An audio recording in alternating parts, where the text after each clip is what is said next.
Hace tan solo unos días se dictaminó las primeras medidas tomadas por la Corte Internacional de Justicia con respecto a la acusación que pesa por parte de Sudáfrica contra Israel por las posibilidades de que exista variables para el crimen de genocidio en la actual guerra en la Franja de Gaza.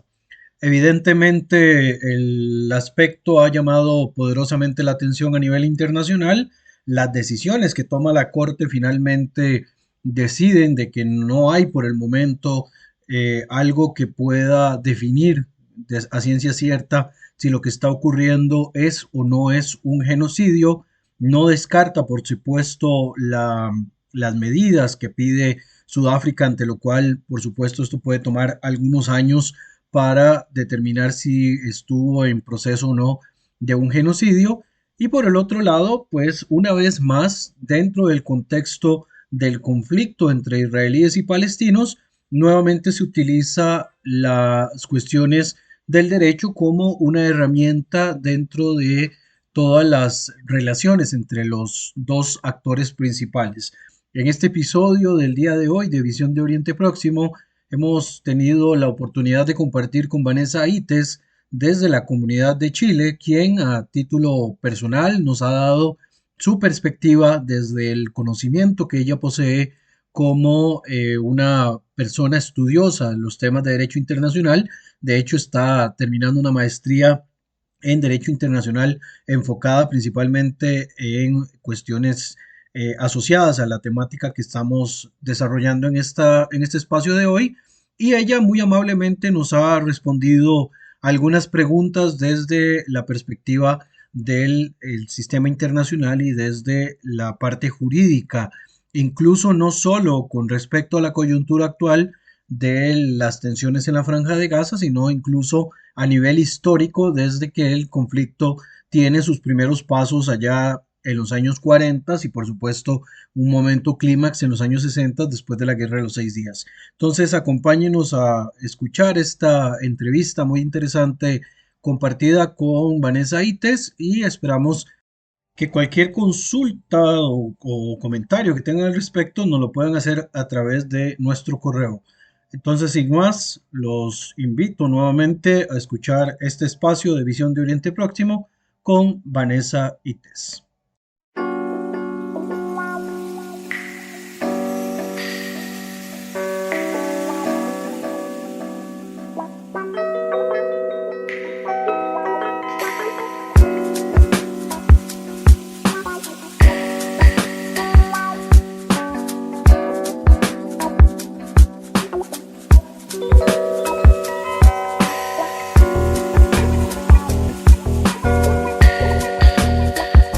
Muy bien, como mencionaba al inicio del programa, hoy vamos a tener a Vanessa Ites de la comunidad judía de Chile, aunque no está en estos momentos en Chile, quien nos va a estar compartiendo acerca de temas legales y el uso también de la materia legal como instrumento en el conflicto entre palestinos e israelíes. Primero que nada, Vanessa, muchas gracias por aceptar la invitación y de verdad un gusto poder tenerte acá en el programa.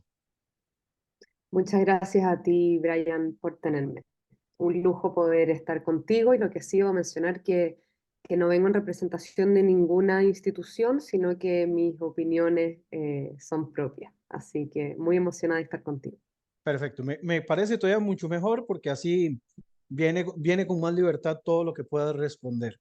Eh, Tal vez Así es. como para empezar ya en el fondo de la entrevista, ¿de qué manera consideras de que el derecho internacional ha sido utilizado en el contexto del conflicto entre palestinos e israelíes en términos generales? ¿Qué consideras que sea importante, digamos, de entender con respecto al uso como herramienta de guerra, que es como tenemos titulado el programa de hoy, este conflicto en base a tu experiencia, a tu conocimiento?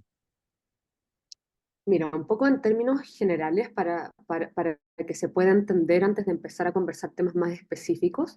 El derecho internacional es ese conjunto de normas y principios que van a regir las relaciones entre estados y también de otros actores, como ciertas organizaciones o actores no estatales y también en ciertos casos individuos.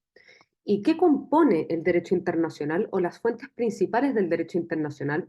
Son los tratados que van a vincular a los estados, pero también la costumbre, que es aquella práctica realizada por los estados con la convicción de que se está cumpliendo con el derecho, y también ciertos principios generales. Y qué buena esta pregunta, porque hace poco leí un artículo de Yuval Shani en un medio que se llama West Point, y este habla de un concepto que lo titula como Derecho Internacional Made for Israel, como si de alguna manera y por alguna razón ciertas normas y ciertos principios del derecho internacional se aplican de una manera en particular cuando se trata de Israel y cuando se trata del conflicto palestino-israelí. Por ejemplo, si me permites, un tema que justo se destapó esta semana producto del fallo de la Corte Internacional de Justicia, que lo podemos comentar después, pero creo que está saliendo mucho en las redes sociales el tema de la UNRWA. Entonces vemos que la UNRWA es un organismo de la ONU que fue creada en el 49, después de la guerra del 48, y acá vemos como un ejemplo primordial de este derecho internacional made for Israel y Palestina. ¿Y por qué es de manera tan distinta? La UNRWA es un organismo internacional de la ONU para lidiar con el problema de los refugiados palestinos. Ahora, es muy extraño porque hay una organización de la ONU, que es la ACNUR, que va a lidiar con todos los refugiados de todo el mundo, todos los refugiados que hubieron después de la Segunda Guerra Mundial, los refugiados de Ucrania, de Siria, de Afganistán, de todo el mundo, pero esta organización exclusivamente para lidiar con el problema de los refugiados palestinos. Y tú te preguntarás por qué, cuál es la diferencia. La diferencia es que mientras la ACNUR busca encontrar una solución y terminar el estatus de refugiados, de alguna manera la UNRWA busca perpetuar el estatus de refugiado de los palestinos. ¿Por qué y cómo? Por ejemplo, si un refugiado, si nosotros pensamos, ¿hay algún refugiado todavía de la Segunda Guerra Mundial? El objetivo principal de estas organizaciones es poder repatriar a los refugiados y que puedan seguir con su vida en el mismo país o en algún otro país. Entonces, si cualquier otro refugiado de todo el mundo llega a Chile, por ejemplo, a mi país o a Costa Rica, y se le extiende nacionalidad, ese refugiado ya no es considerado refugiado, sino que sería chileno o tico, costarricense. Pero si es que tú eres un refugiado palestino, sigues siendo un refugiado palestino. Una segunda manera en la que podemos ver este derecho internacional como hecho para Israel es que si es que un refugiado de cualquier parte del mundo tiene un hijo, ese hijo no es refugiado y el hijo de su hijo tampoco, pero el palestino sí.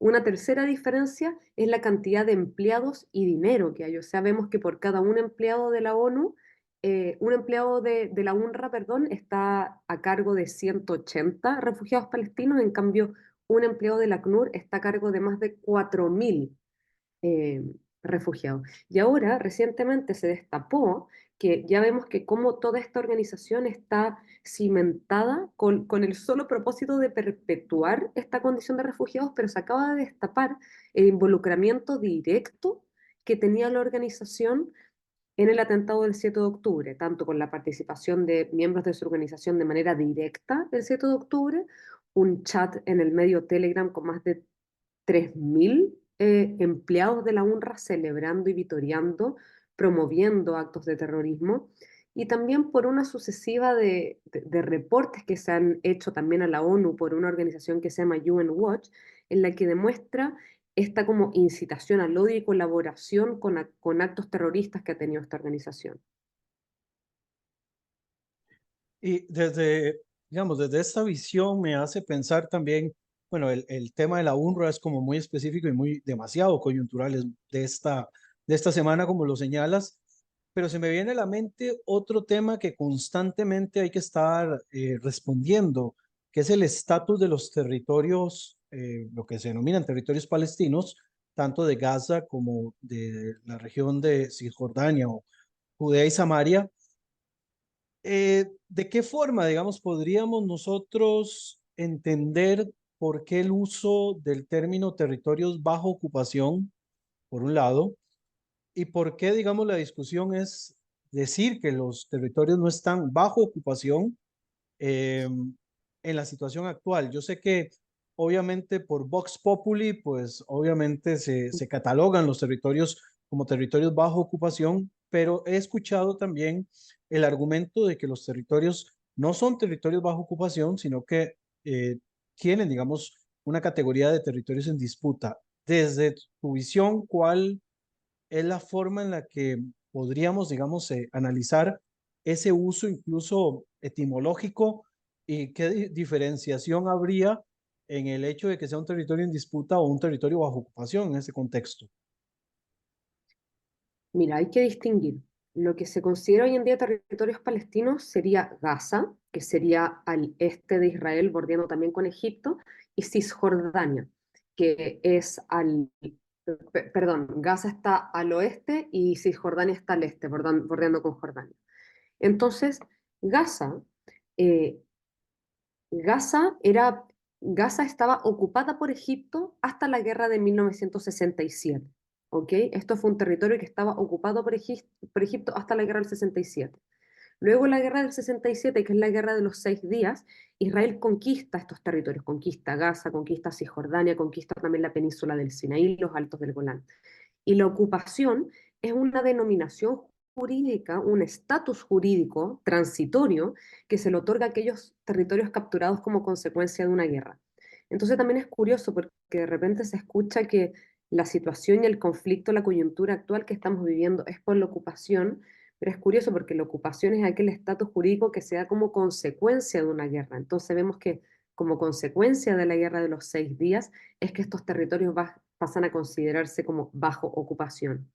Sin embargo, el 2005, voy a hablar de Gaza particularmente, el 2005 para considerar una ocupación tiene que haber una presencia física, que en inglés se dice boots on the ground, como que hay una presencia física y que aparte esta tenga como capacidad de gobernar, de gobernar.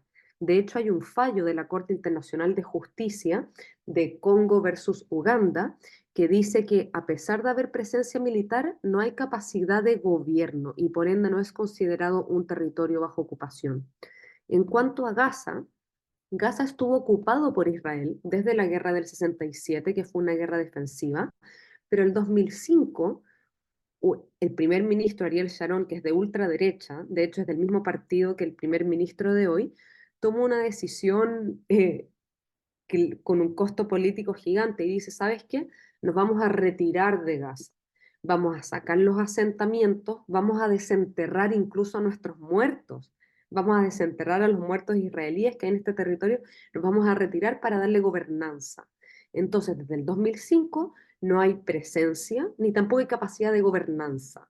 Jamás es un grupo que lleva casi 20 años en el poder con capacidad de gobierno. Y de hecho, el propio ataque del 7 de octubre te viene a demostrar que no hay una ocupación ni presencia física. Hay algunos académicos que pueden disputar que por el hecho de que Israel controle el aire y el mar se puede considerar bajo ocupación, pero a mi parecer esto sería como una manifestación más de este derecho internacional made for Israel.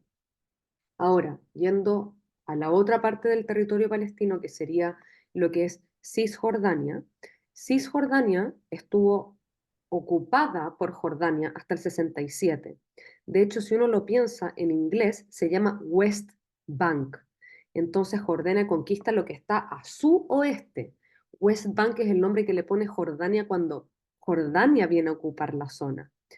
Entonces, luego de la guerra del 67, Israel conquista este territorio y ahí pasa a ser un territorio bajo ocupación. Ahora, el estatus jurídico y legal que hoy en día rige Cisjordania es un estatus que se negocia y que se establece en los tratados de Oslo, en el acuerdo de Oslo, en los acuerdos de Oslo. Y este es como el tratado que rige las relaciones entre Israel y Palestina. Y esto verdaderamente parece una especie de queso gruyere, por así decirlo, en donde hay tres áreas. Hay un área A, B y C. Un área donde Palestina ejerce soberanía administrativa y militar. Hay un área B donde Palestina tiene un área, ejerce soberanía administrativa pero con seguridad israelí. Y hay un área C que es con control administrativo y militar israelí. Yo creo que los motivos por los que se podría disputar si es que esto es bajo ocupación o no, primero porque fue la situación actual está regida por los acuerdos de Oslo, que son los tratados que rigen, y en segundo lugar porque la ocupación es aquel estatus jurídico que se da a un territorio cuando un ejército enemigo conquista este territorio. Entonces nosotros conquistamos este territorio de Jordania, pero ese territorio en primer lugar ni siquiera era de Jordania, porque cuando Jordania lo va a conquistar en la guerra del 48, que es como la guerra fundacional, no fue reconocido por la comunidad internacional. Y aparte que Jordania renuncia a soberanía sobre este territorio del 94.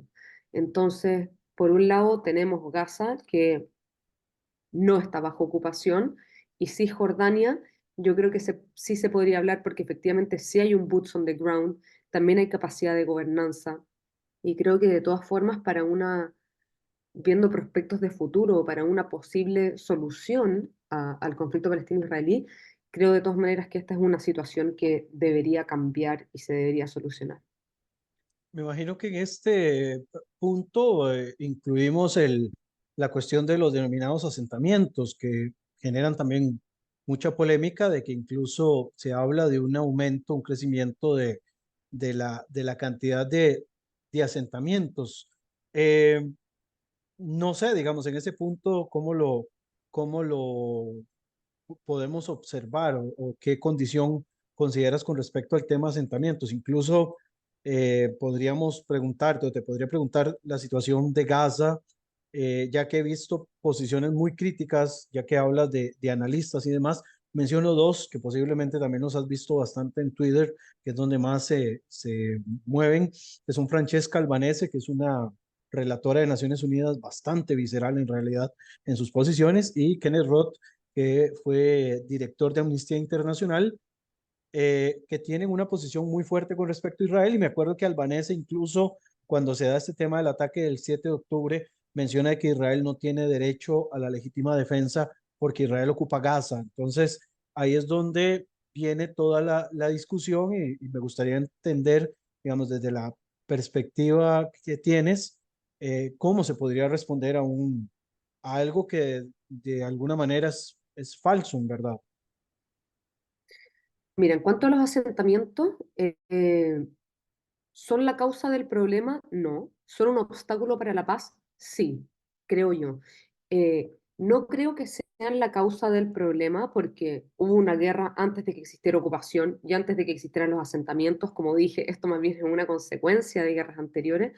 De todas maneras, creo que de nada aportan y que están generando una deuda futura y un problema para el futuro que va a ser muy difícil resolver.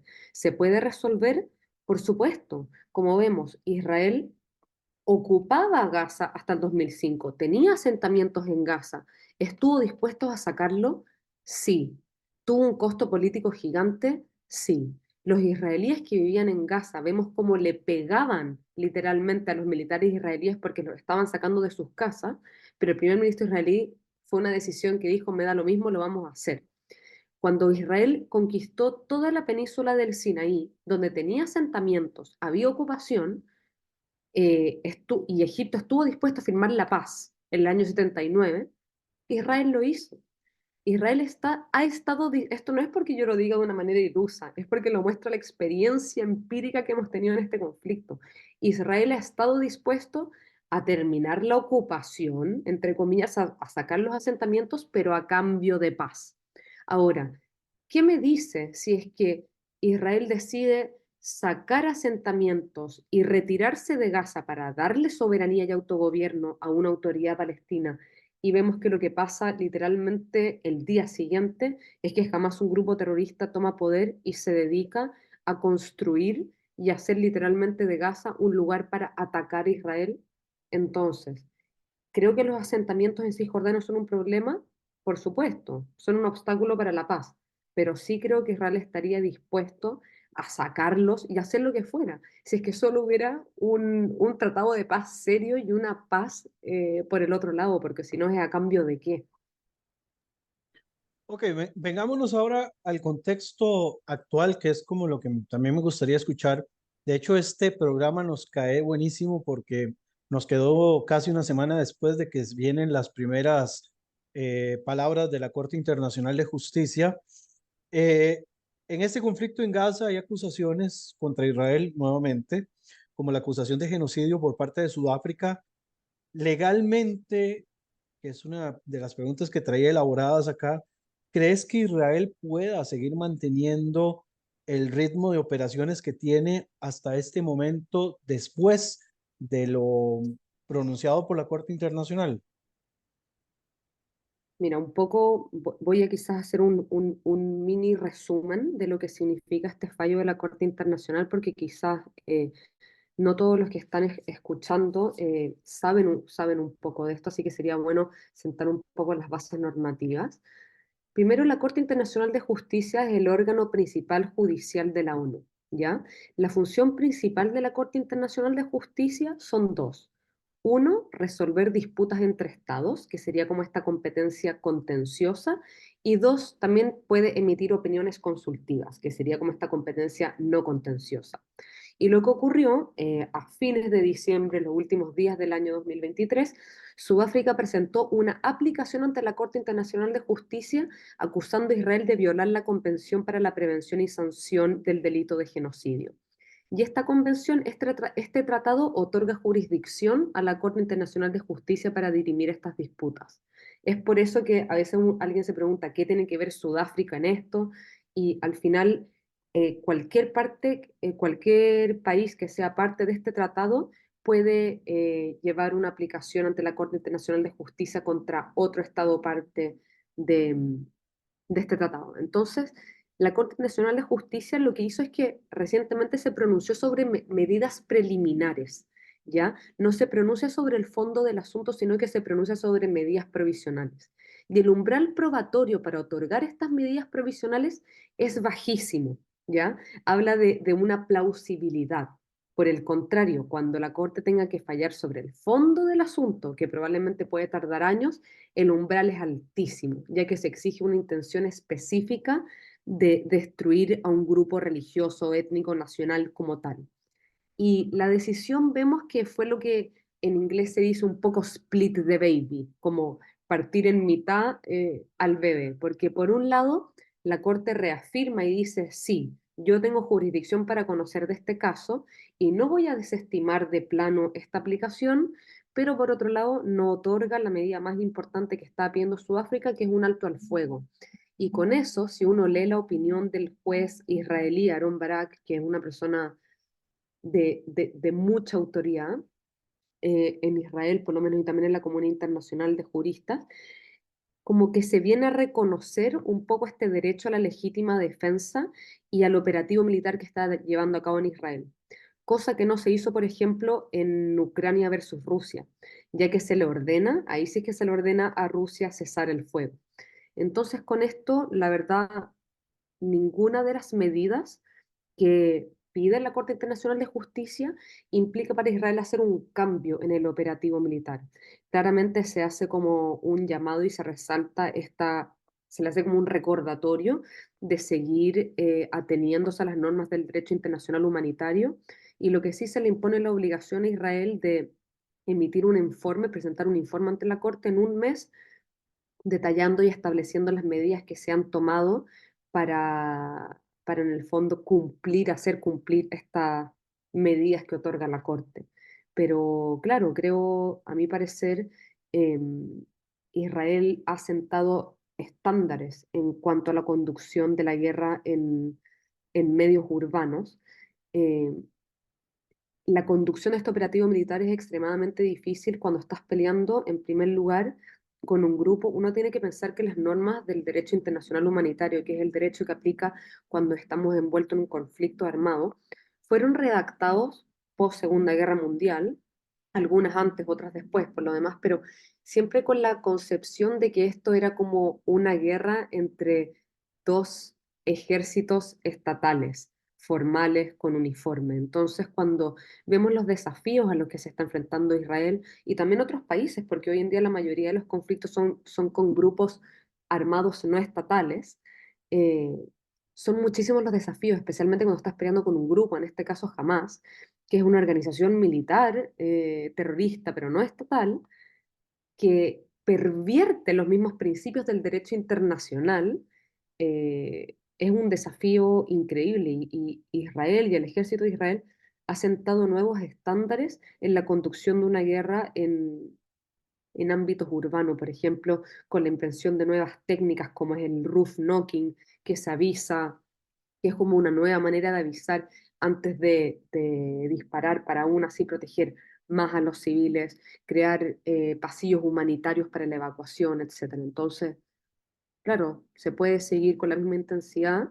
De todas maneras, se pone la obligación de emitir este informe en un mes más y siempre recalcando mi opinión de que cualquier persona que no cumpla, también acá hay una confusión que he escuchado mucho en el público cuando alguien acusa que Israel o tal país es un crimen de guerra. Los estados no cometen crímenes de guerra, las personas son las que cometen crímenes de guerra. Entonces, si es que hay algún comandante, si es que hay algún soldado, si es que hay algún piloto, de que esté violando alguna norma del derecho internacional humanitario, por supuesto que debería ser investigado, investigado y juzgado y castigado por lo demás. Algo que me llamó la atención del fallo de la Corte Internacional de Justicia, que es algo que se podría decir que excede un poco su jurisdicción, es que hace un llamado, uno, a liberar la liberación incondicional de todos los rehenes, pero dos, también dice y menciona, y esto me parece importante porque se puede usar de jurisprudencia para ciertos conflictos en el futuro que se den con grupos no estatales, y dice que ambas partes en el conflicto, en este caso Israel y Hamas, están regidas por las normas del derecho internacional humanitario y llama a ambas partes a ceñirse por las normas del derecho internacional humanitario. Lo cual es curioso porque jamás como tal no representa, digamos, un ente estatal, a pesar de haber sido parte de la Autoridad Nacional Palestina. Eh, sí, la verdad es como un término, como dices, tal vez quisieron sonar tan salomónicos que al final terminaron incluso excediéndose en los comentarios. Hiciste un señalamiento que te iba a consultar, de hecho, que era la cuestión de los crímenes de guerra. ¿Cómo puede, digamos, Israel también combatir desde el punto de vista jurídico y con todo lo que ocurre en un combate urbano que además tiene una serie de factores adicionales como el uso de la propaganda y todos estos aspectos? ¿Cómo puede, digamos, Israel cuidarse para evitar que algunos de sus, ya sean soldados, comandantes, incluso políticos, puedan ser acusados de crímenes de guerra? Porque sí, ese ha sido un señalamiento que sí he escuchado también de analistas y está bien, genocidio nos suena catastrófico, pero crímenes de guerra no nos suena menos catastrófico viniendo, digamos, de la situación actual. Hay que tener en consideración de que Israel y específicamente el ejército cuentan con abogados y fiscales dentro del ejército que no responden a un comandante, o sea, en este sentido son independientes. Y esto es muy importante porque se quieren asegurar de que no estén presionados por el comandante. Y este grupo de abogados y fiscales se aseguran de que cada ataque, ataque por ataque, esté cumpliendo con las normas del derecho internacional humanitario. Entonces busca que estas campañas militares no atenten desproporcionadamente contra la población civil palestina, tienen un sofisticado sistema de accountability para sancionar a aquellos miembros de sus Fuerzas Armadas que se aparten de este criterio y tienen un sistema interno en virtud del cual la Corte Suprema dentro de Israel tiene jurisdicción para juzgar a criminales, a crímenes y criminales de guerra si es que los hubiera y como lo ha hecho en situaciones anteriores. Eh, la Corte Penal Internacional, a diferencia de la Corte Internacional de Justicia, porque vimos que la Corte Internacional de Justicia es el órgano judicial principal de la ONU que va a dirimir conflictos entre estados, ya sea contencioso o no contencioso. Sin embargo, la Corte Penal Internacional es esta corte que se crea en virtud de un tratado, que es el Estatuto de Roma, y esta sí tiene jurisdicción para juzgar, para perseguir responsabilidad penal de individuos específicos. Y esta corte, en primer lugar, el Estatuto de Roma no está firmado por Israel, tampoco por Estados Unidos, por lo demás. Entonces es dudoso de que la corte pueda tener jurisdicción para juzgar a a personas israelíes, pero aparte que la Corte viene a suplementar, su jurisdicción viene a suplementar un poco los mecanismos internos que existen en cada país. Entonces se piensa y se dice que únicamente cuando el país doméstico no esté juzgando o no sea capaz o no tenga la voluntad de juzgar esos crímenes internamente, van a ser perseguidos por la Corte Penal Internacional. Ok, te pregunto ya así como para ir cerrando, eh, no lo sé en realidad, lo que te voy a preguntar es quizás saliéndome mucho del guión que teníamos inicialmente. Después de los ataques del 7 de octubre, ¿has tenido la oportunidad de estar en Israel? ¿Has eh, compartido la experiencia que se vivió después del 7 de octubre? Sé que de verdad, esta pregunta se sale demasiado del guión, pero sí me gustaría saber si has tenido, digamos, esa particularidad de vivir, digamos, en carne propia los resultados del ataque del 7 de octubre y cómo lo percibiste. En primer lugar, saber si estuviste y si no, por lo menos desde tu experiencia, qué has, digamos, eh, visto al respecto. Sí, la verdad, yo digo que tuve el privilegio porque lo consideré una oportunidad y una experiencia demasiado importante y demasiado significativa. A menos de 30 días del 7 de octubre estuve en Israel, y digo a menos de 30 días porque en las leyes judías de duelo hay un hito en particular que se cumplen los 30 días desde la muerte de una persona, que se llaman los Shloshim.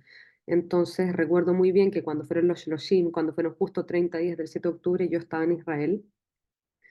Fui contra la autorización de mi madre, que se quería morir porque había pasado muy poco tiempo y había mucha incertidumbre, ¿no es cierto?, todavía de todo lo que estaba pasando. Pero cosas que me impactaron fue que literalmente para viajar a Israel tuve que viajar en un asiento del medio porque el avión iba repleto. Y cuando volví de Israel me fui acostada en tres asientos porque el avión venía vacío. Y no creo que haya otro país en guerra en donde los aviones que entran van llenos y los que salen van vacíos.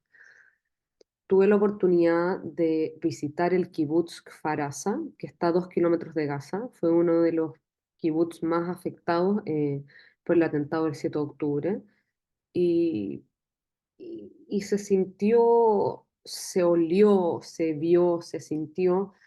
eh, Fue caminar por la más reciente exhibición del odio más antiguo del mundo. O sea, fue caminar por lo que en el futuro va a ser, no sé, todavía no sé cómo se ve la posibilidad de que la gente sobreviviente pueda volver a esas casas. Em, Estuve con los sobrevivientes del atentado del kibutz, que hoy en día hay cientos de miles de personas desplazadas dentro de Israel que están en centros de acogida, porque las personas que están en la frontera, también en el norte, han sido desplazadas.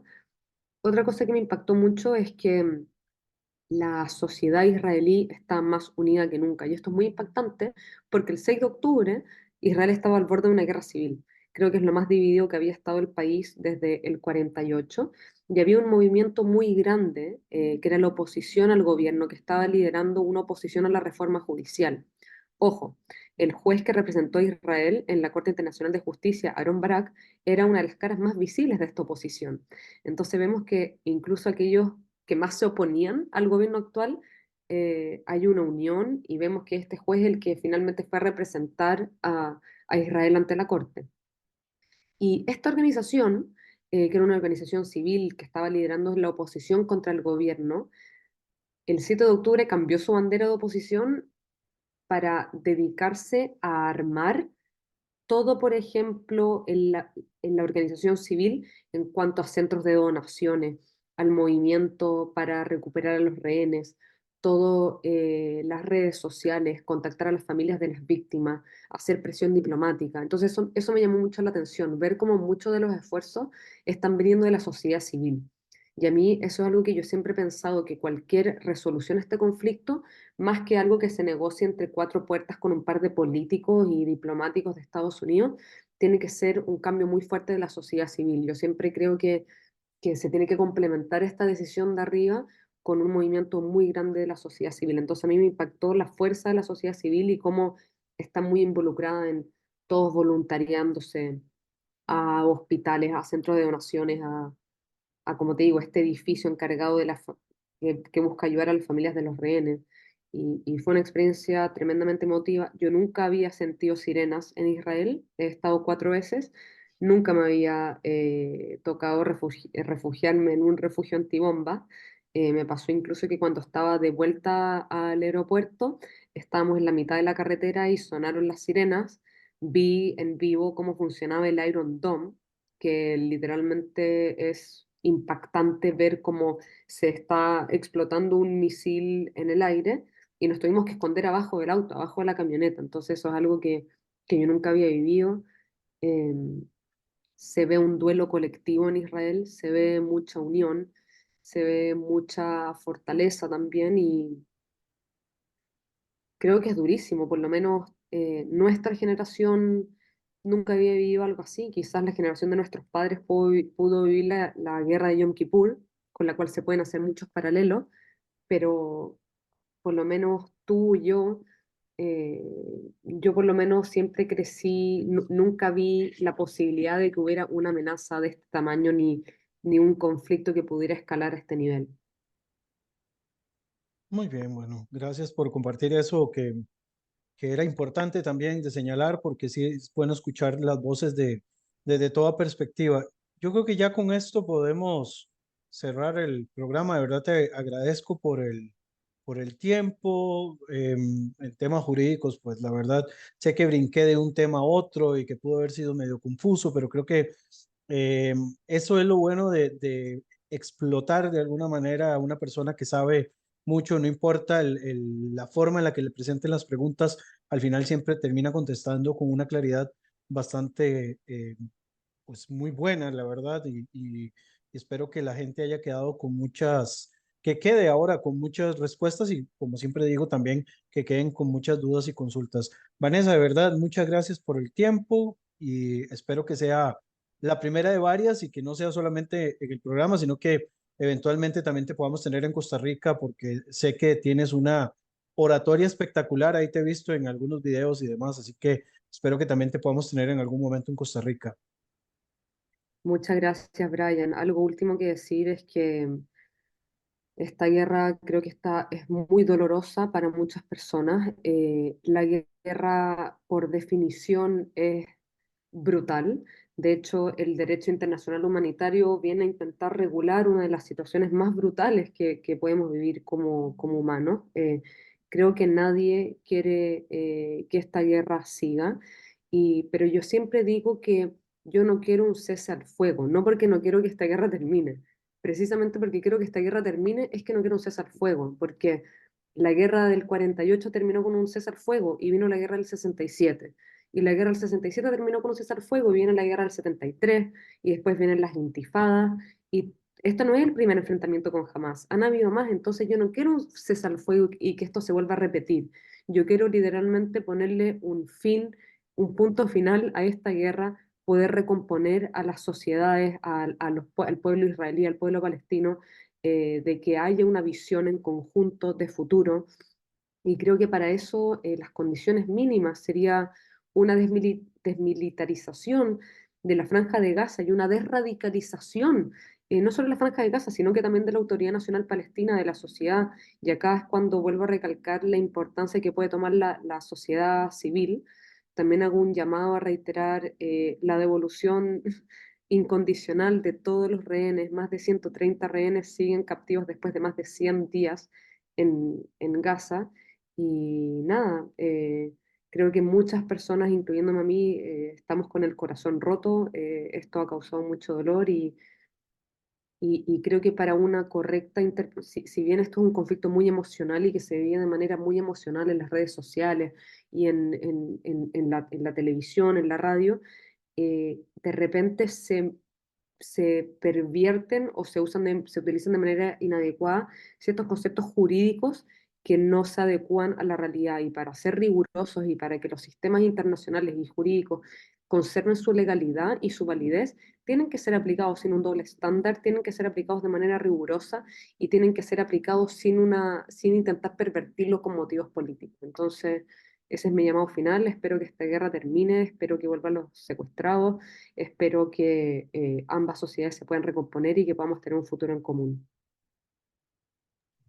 Perfecto. Y bueno, y gracias a todos los que nos escucharon. De verdad, creo que este llamado que hace al final Vanessa es súper necesario, que es crear, digamos, todas las estructuras, todas las condiciones para poder construir más de lo que más bien muchas organizaciones han tratado de destruir, y se requiere de mucha responsabilidad y se requiere también de mucha madurez para poder superar algunos de los obstáculos que se han venido desarrollando. No es la primera vez que un conflicto requiera de que alguna de las partes deje de buscar, digamos, en este caso, la venganza, que es lo que desgraciadamente tanto el Hamas como otras organizaciones palestinas han perpetuado con respecto al conflicto, y la importancia que hay en tratar de promover caminos constructivos, que es lo que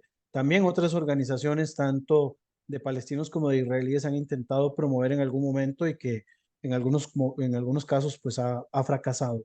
La verdad que ese es el llamado que siempre hacemos, un llamado a construir, un llamado a una pacificación real y no una hutna, no un alto al fuego que finalmente lo que haga es extender el conflicto muchísimos más años. Vanessa, muchas gracias, y a todos los oyentes también les agradezco, y nos escuchamos no la próxima semana no estaré por acá, pero en un par de semanas volveremos con este programa de Visión de Oriente Próximo. Muchas gracias, Vanessa.